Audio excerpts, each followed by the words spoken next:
Hello everyone, good morning students. मैं आप लोग को पिछले वीडियो में एनसीईआरटी बुक से एक्सरसाइज 2.3 को सॉल्व किया था, जिसमें कुछ क्वेश्चंस हुआ था, कुछ बाकी था। जैसे क्वेश्चन नंबर 4 तक हुआ था और 5 नंबर अभी नहीं बताया था। 5 नंबर इसका एक क्वेश्चन बाकी है जो मैं आप सॉल्व करके बता रहा हूँ। इस क्वेश्चन में क्या है, जैसे गिवन में है आपको px qx rx gx, यानी px gx qx rx 4 polynomial है। इस तरह से कि ये पोलिनोमियल आपको डिवीजन एल्गोरिथम को फॉलो कर रहा है। डिवीजन एल्गोरिथम बोले तो dividend equal to divisor into quotient plus remainder होता है, तो उसको ये फॉलो कर रहा है। तो हमको इसमें px का या gx का या qx का या rx का कोई दो का वैल्यू फाइंड करना है अलग अलग कंडीशन में। जैसे कंडीशन फर्स्ट में, कंडीशन सेकंड, कंडीशन थर्ड दिया हुआ है, मैं आपको लिखकर बता रहा हूँ, समझेगा। तो यहाँ पर लिखेंगे since by division algorithm, division algorithm, division algorithm से क्या देखते हैं, इसमें px equal to gx into qx plus rx होगा, where qx not equal to 0, एक क्वेश्चन कभी भी 0 नहीं होगा। एंड यहाँ पे gx का जो डिग्री होगा rx के डिग्री से ऑलवेज ग्रेटर होगा, and degree of gx always greater than degree of rx। ये डिवीजन एल्गोरिथम होता है, यानी dividend equal to divisor into quotient plus remainder है।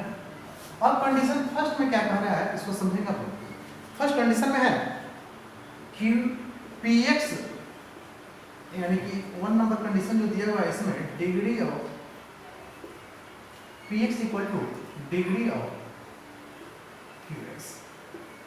अब ये डिग्री ऑफ px और डिग्री ऑफ qx दोनों इक्वल होना चाहिए, यानी कि यहाँ आपको डिविडेंड और क्वोशिएंट यह दोनों का डिग्री सेम होना चाहिए। तो ये दोनों का डिग्री सेम होने के लिए क्लियर दिख रहा है कि gx जो होना चाहिए यह वेरिएबल नहीं होना चाहिए, यानी कि यह आपको कोई कांस्टेंट होगा। यह क्या होगा, gx कोई कांस्टेंट होगा। सिर्फ अगर हम gx जो दिया हुआ है, यह gx से px को अगर डिवाइड करते हैं, यानी डिवाइजर है, डिवाइजर से अगर डिवाइड करते हैं डिविडेंड को, तो क्वोशिएंट जो आना चाहिए वह इससे लेस आना चाहिए, यानी इससे इसका मल्टीपल आना चाहिए। क्यों कर सकते हैं आप, gx का मल्टीपल आना चाहिए। तो ये मल्टीपल इस तरह से होना चाहिए कि इस मल्टीपल का और या डिविडेंड का दोनों का डिग्री सेम होना चाहिए। तो डिग्री सेम होने के लिए कोई नंबर से, यानी gx का जो वैल्यू होगा कोई नंबर होगा जिससे इसको हम px को डिवाइड करेंगे, तो यह आपको ज्यों का जो जितना यह इसमें होगा वेरिएबल, उतना वैसे ही वेरिएबल इसमें आएगा, यानी जितना डिग्री इसमें होगा उतना ही डिग्री इसमें आएगा। जैसे यहाँ पे देखते हैं एग्जांपल, तो px इक्वल टू, अगर हम लिखते हैं 3 into x square plus 3x plus 2, ये लिखते हैं। रिमाइंडर में कुछ भी लिख सकते हैं आप, रिमाइंडर में 0 दे दें, 1 दे दें, 2 दे, कुछ भी लिखे, उससे कोई मतलब। मेन हमको यहाँ पर किसको लिखना है, ये px का डिग्री और qx का डिग्री सेम होना चाहिए। तो यह मान लीजिए 0 ही मान लीजिए, तो खुद से सेट करना है, खुद से यहाँ एग्जाम्पल खुद से तैयार करना है। तो आपको यह क्या दिख रहा है, यानी px, देयरफॉर px का जो वैल्यू होगा वह हो जाएगा 3x square plus 9x plus 6 हो जाएगा। एंड यहाँ पे qx का जो आपको वैल्यू होगा, यानी qx जो पोलिनोमियल है वह हो जाएगा x square plus 3x plus 2। यह आपको खुद से एग्जाम्पल तैयार करना है इस तरह से कि px और qx का डिग्री सेम हो। देखिए यहाँ इसका डिग्री 2 है px का, और qx का डिग्री क्या है, 2 है। तो क्लियर हो गया, यह एग्जाम्पल खुद से तैयार करना, मैंने यह खुद से एग्जाम्पल तैयार किया। इसका आंसर बुक में डिफर भी हो सकता है, बट यहाँ पर आपको समझना है। यहाँ सेकेंड नंबर क्वेश्चन में है, यानी 5 का सेकेंड नंबर जो दिया है कंडीशन, उसमें है degree of qx equal two degree of rx। अब डिग्री ऑफ qx और डिग्री ऑफ rx को जो आपको इक्वल करना है, यानी दोनों का डिग्री सेम है, तो अगर कोई वेरिएबल लगे तो इसको सेट करने में थोड़ा डिफिकल्ट है। बट अगर हम यह कोई कांस्टेंट लेते हैं, चूंकि क्वेश्चन कांस्टेंट आ सकता है, रिमाइंडर भी कांस्टेंट आ सकता है, तो कांस्टेंट का डिग्री क्या होता है? 0 होता है। कांस्टेंट का डिग्री क्या होता है? 0 होता है। यानी यह भी एक कांस्टेंट पॉलिनोमियल, यह भी एक कांस्टेंट पॉलिनोमियल। जैसे यहाँ पे देखेंगे आप px equal to x square plus 2x plus 3, ये आपको gx हो गया। इसको हम डिवाइड किए हैं, डिवाइजर है, और यहाँ 2 प्लस 3। अब इसको देखिए, यहाँ पे सॉल्व कीजिएगा तो क्या आएगा आपको? आपको आ जाएगा ये 2x square plus 4x plus 6 plus 3, यानी कि px का जो वैल्यू हुआ आपको क्या दिख रहा है? 2x square plus 4x plus 9, यह px का वैल्यू है। इसमें आपको देखिए यहाँ पे qx का जो वैल्यू है वह 2 है, और rx का जो वैल्यू है वह 3 है। चूंकि क्वोशिएंट जो है यहाँ 2 है और रिमाइंडर 3 आ रहा है। 2 का मतलब क्या होगा? इसका डिग्री, यानी कि कोई भी कांस्टेंट है, कांस्टेंट टर्म है, कांस्टेंट के लिए यहाँ पे आप रफली समझ लीजिए। कांस्टेंट पॉलिनोमियल में मैंने बताया था px इक्वल टू अगर दिया है c, इसका मतलब कांस्टेंट यानी c into h to the power 0, यानी देखिए तो इसका डिग्री क्या हो गया? 0 हो गया। क्या होगा डिग्री? इसका 0 हो गया। तो यहाँ पर भी आपको कांस्टेंट दिख रहा है कि qx का वैल्यू क्या है? 2 है, rx का वैल्यू 3 है, यानी यह भी कांस्टेंट पॉलिनोमियल, यह भी कांस्टेंट पॉलिनोमियल, इसका डिग्री 0 है, इसका भी डिग्री 0 है। तो यह आपको सेकंड का एग्जांपल हो गया, सेकंड कंडीशन का एक एग्जांपल हो गया। अब थर्ड में क्या है? सो इसको समझेंगे। थर्ड में दिया हुआ है आपको rx इक्वल टू 0, यानी कि डिग्री ऑफ, ये आपको थर्ड नंबर में है, degree of rx equal to 0। तो यहाँ पे क्लियर दिख रहा है, यही एग्जांपल आपको ले सकते हैं, जो आपको एग्जांपल 2 में लिया है वही एग्जांपल आप 3 में भी ले सकते हैं, ताकि आपको यहाँ क्लियर दिख रहा है। ये डिग्री ऑफ rx क्या होना चाहिए? 0, बस इतना ही होना चाहिए, बाकी क्या है उससे मतलब नहीं, केवल डिग्री ऑफ rx सारा में करना चाहिए 0। तो यहाँ पे ले सकते हैं सिंस px इक्वल टू, जो पीछे लिए हैं, 2x square plus 4x plus 9, and आपको qx हो जाएगा कितना? 2, और rx हो जाएगा 3। यहाँ देखिए 3 का मतलब क्या होगा? 3 का मतलब हुआ 3 into H two the power, यानी इक्वल टू आप लिख सकते हैं 3 into H two the power 0, यानी इसका डिग्री कितना है? 0 है। यहाँ पे आपको थर्ड कंडीशन जो दिया है, डिग्री ऑफ rx क्या दिया? वो 0 दिया है, तो इसका डिग्री क्या हो गया? 0 हो गया। Therefore rx equal to any constant, इसमें हम 3। इस तरह से यह एक्सरसाइज 2.3 कंप्लीट हुआ। अब इसके बाद मैं आपको अगला एक्सरसाइज का बता रहा हूँ 2.4, जो ऑप्शनल है, इसको समझेंगे आप लोग। अब यहाँ पे देखिए आपको ऑप्शनल का फर्स्ट नंबर क्वेश्चन में क्या गिवन है? यह पॉलिनोमियल px, एक एक क्वेश्चन में बता रहा हूँ 1 का 1 नंबर, ये 1 का 1 नंबर में दिया हुआ है गिवन पॉलिनोमियल, इसका नाम हम खुद से ले लिए px। तो let px equal to 2x cube plus x square minus 5x plus 2, यह पॉलिनोमियल आपको गिवन में है, and 1/2 1 and minus 2 are 0 of px, ये भी गिवन है। तो आपको वेरीफाई करना है कि 1/2 1 और माइनस 2 इसका 0 होगा या नहीं, और सेकंड में इसको, यानी अगर 0 अगर होता है तो इसके 0 और इसके कोफिशिएंट जो है उसके बीच का रिलेशन को भी वेरीफाई करना है। इस टाइप के क्वेश्चन मैं आपको जब थर्ड डिग्री का पॉलिनोमियल समझाया था, बताया था, उस समय बताया था, फिर भी मैं यहाँ बता रहा हूँ 2 का 1 का 1 समझेंगे। तो इसको पहले चेक करना है, वेरीफाई करना है कि यह 0 है या नहीं। तो हम बताए थे कि बारी बारी से इस नंबर को, यानी 1/2 को, 1 को और -2 को बारी बारी से x की जगह पर हम रख करके देखेंगे। अगर x का वैल्यू अगर 1/2 रखते हैं टोटल में, तो ये टोटल का वैल्यू अगर 0 आ गया तो समझ लीजिए कि यह 1/2 इसका 0 है। फिर उसी तरह 1 रखेंगे, फिर उसी तरह -2 रखेंगे। तो देखिए यहाँ पे now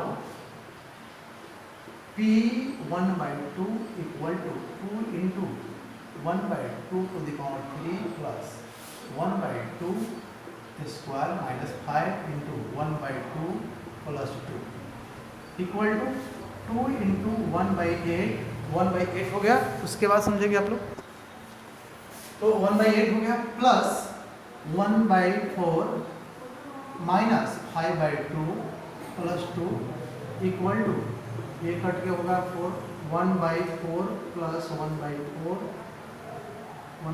plus 1/4 minus 5/2 plus 2 equal to, ये सब का एलसीएम हो गया 4, 1 प्लस 1 माइनस 5, 2 टू जा 4, 5 टू जा 10, यहाँ कुछ नहीं तो 1 है, 4, 2 4 जा 8।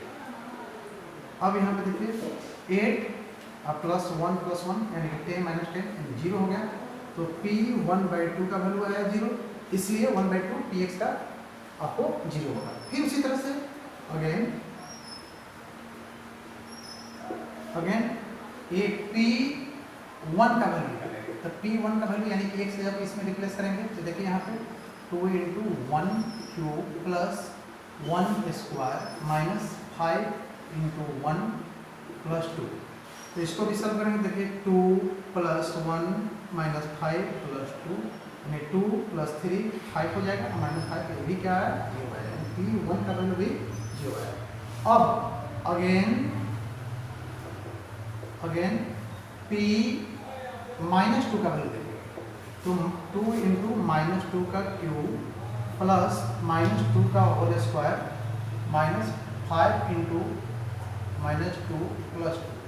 अब इसको देखेंगे सॉल्व करेंगे तो ये क्या आपको दिखा है 2 2 या 4 2 या 8 यानी माइनस और फिर 2 या 16, फिर ये प्लस हो जाएगा 4, फिर ये क्या आ गया माइनस प्लस 10 फिर प्लस 2 यानी -16 प्लस 16 इक्वल टू 0, यानी P -2 का वैल्यू भी क्या है 0 है।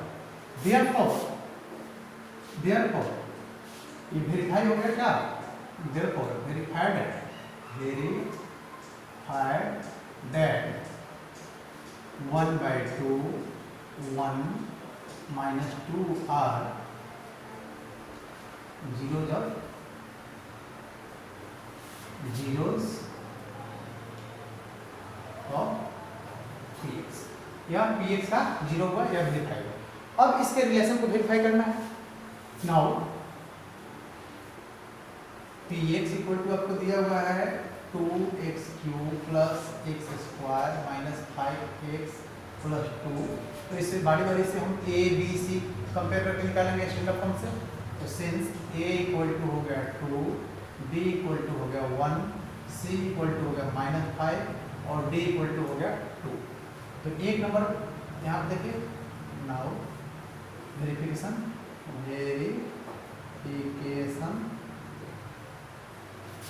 Between verification of relation between, shortcut में है बिटवीन zeros and what, तो जीरो एंड कोएफिशिएंट। तो देखिए यहाँ पे लेट, यहाँ पे आपको अल्फा बीटा गामा हो गया, यानी alpha equal to 1/2 first 0, beta equal to 1 और गामा इक्वल टू -2। नाउ एक नंबर वेरिफिकेशन में आपको फर्स्ट रिलेशन है alpha plus beta plus gamma equal to क्या होता है -b/a होता है। तो अब इसको रखेंगे 1/2 plus 1 plus -2 equal to minus, अब b का वैल्यू कितना है 1/a का वैल्यू है 2, इसको सॉल्व करेंगे तो देखिए यहाँ 1/2 प्लस 1 माइनस 2 इक्वल टू -1/2, क्योंकि यहाँ पे सॉल्व करने पर ये -1 और -1 में से 1/2 माइनस होगा तो क्या हो जाएगा, यानी कि इसको आप 3/2 माइनस 2 बराबर 1/2, यानी आपको 2 का 2 हो गया, यहाँ पे आपको 2 का 2 हो गया, 3 - 4 इक्वल टू 1/2 इक्वल टू, थोड़ा सा छोटा लिखो स्पेस कम है, तो ये क्या होगा -1/2 इक्वल टू -1/2, ये वेरी हाई होगा। फिर सेकेंड रिलेशन उसी तरह से, सेकेंड रिलेशन क्या है alpha beta plus beta gamma plus gamma alpha equal to c/a। अब इसका वैल्यू रख दीजिए, तो ये अल्फा डायरेक्ट मैं यहाँ सॉल्व करूँगा, यहाँ देखेंगे आपको 1/2 इंटू बीटा की जगह पर क्या है आपको 1 है, प्लस 1 इंटू गामा की जगह पर -2 है, प्लस -2 इंटू 1/2 इक्वल टू सी का वैल्यू कितना है ये -5/2। अब इसको सॉल्व करें तो 1/2 -2 और ये फिर आएगा -1 इक्वल टू -5/2। तो आपको क्लियर दिख रहा है, ये आपको सॉल्व करेंगे तो 1/2 -3 इक्वल टू -5/2, यानी 3 में से हाफ माइनस होगा तो ये क्या हो जाएगा -5/2 इक्वल टू -5/2। ये भी आपको वेरीफाई होगा। और थर्ड रिलेशन है alpha beta gamma equal to -d/a। इसका भी वैल्यू रखते हैं 1/2 into 1 into -2 equal to d का वैल्यू कितना है 2, माइनस तो माइनस हो गया 2 का 2 हो गया 2, ये कैंसिल हो जाएगा, यानी कि 2 से 2 कैंसिल हो जाएगा, -1 इक्वल टू -1। ये भी आपको वेरी इस तरह से आपका या फर्स्ट नंबर क्वेश्चन का फर्स्ट नंबर क्वेश्चन सॉल्व हुआ। पहले इसका जीरो चेक करना है कि वेरीफाई करना है कि ये जीरो है कि नहीं, ये 1/2 1 और -2 इस px का जीरो है या नहीं। तो पहले इसको वेरीफाई करने के लिए हम बारी बारी से x की जगह पर रिप्लेस करेंगे। तो या p 1/2 निकालेंगे, इसका वैल्यू भी जीरो आया, p 1 का वैल्यू भी जीरो आया, p -2 का वैल्यू भी जीरो आया। देयरफॉर वेरीफाइड हो गया क्या 1/2 1 और -2 क्या है px का जीरो है। सेकेंड टाइम में आपको फिर यह relation between zeros and coefficient आपको वेरीफाई करना है। तो यहाँ a b c standard form जो होता है px का थर्ड डिग्री के लिए px इक्वल टू होता है ax³ plus bx² plus cx plus d होता है। तो उससे कंपेयर किए हैं तो यहाँ a का वैल्यू 2, b का वैल्यू कुछ नहीं है, तो यहाँ पे तो 1 हो गया, c का वैल्यू -5 हो गया, d का वैल्यू 2 हो गया। अब यहाँ रिलेशन को फर्स्ट नंबर जो जीरोज था उसको अल्फा ले लिए, सेकेंड को बीटा ले लिए, थर्ड को गामा ले लिए। अब यहाँ रिलेशन को वेरीफाई कर दिए। इस टाइप से आप आगे इसको सॉल्व करेंगे, यानी सेकंड नंबर क्वेश्चन इसका। अब मैं 2 नंबर क्वेश्चन समझा रहा हूँ, समझेंगे। यहाँ पे देखिए आप लोग